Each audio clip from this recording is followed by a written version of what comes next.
আসসালামু আলাইকুম। 5 star hotel হোক বা চিটাগাংয়ের হোটেল হোক, যে কোনো হোটেল হোক, আমি বলব এই রান্নাটা সবচেয়ে বেস্ট। আমি লোট্টা শুটকির ভুনা করে নিয়েছি এবং ভুনাটা কিভাবে করেছি সেটা আপনাদের সাথে শেয়ার করছি। একটু ধৈর্য ধরে আমার রেসিপিটা দেখুন এবং এইভাবে করে খেয়ে বলবেন যে সত্যি তাই। তো যাই হোক, একে শুটকিগুলো এইভাবে কেটে বেছে একটু ভালো করে শুকনো করে ভেজে নিচ্ছিলাম। একটু ভাজা ভাজা হয়ে গেলে তখন সেখানে গরম ফুটন্ত পানি আর কি দিয়ে দিলাম।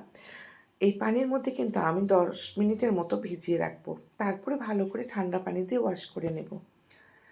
তারপরে আসুন এখন একটা মানে মশলা বানিয়ে নিই। এখানে বেশ কয়েকটা কাঁচামরিচ, শুকনো মরিচ, তারপরে জাস্ট দুটো পেঁয়াজ এবং 1.5টা টমেটো, এক টুকরো আদা এবং দুটো রসুন আমি ভালো করে ব্লেন্ড করে নিলাম।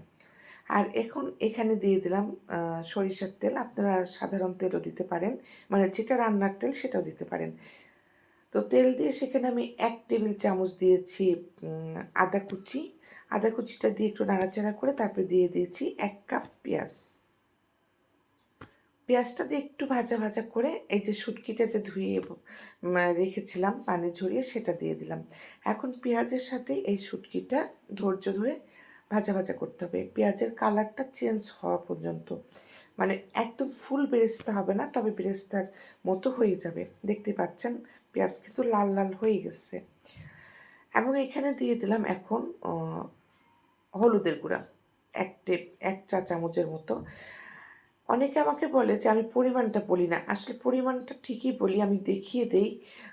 কারণ আপনাদের রান্নার পরিমাণের উপরই কিন্তু মশলার পরিমাণটা নির্ভর করে।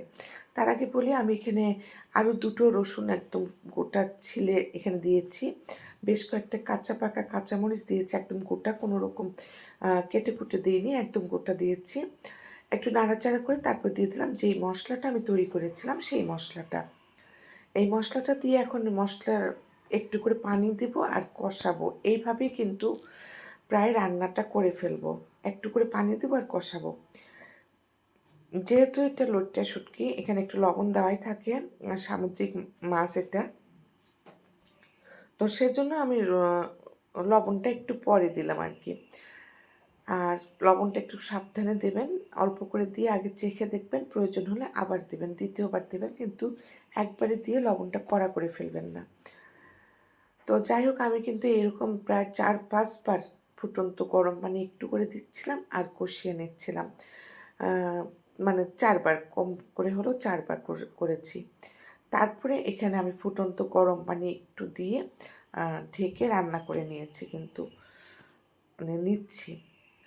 তো যাই হোক, এখানে আমার ছিল 100 গ্রাম লোট্টা শুটকি এবং বাকি সব কিন্তু উপকরণ আমি মুখ দিয়ে ভুলে দিয়েছি। আরেকটা কথা, কখনোই এই শুটকি ভুনার মধ্যে জিরার গুঁড়া, ধনিয়ার গুঁড়া ব্যবহার করবেন না।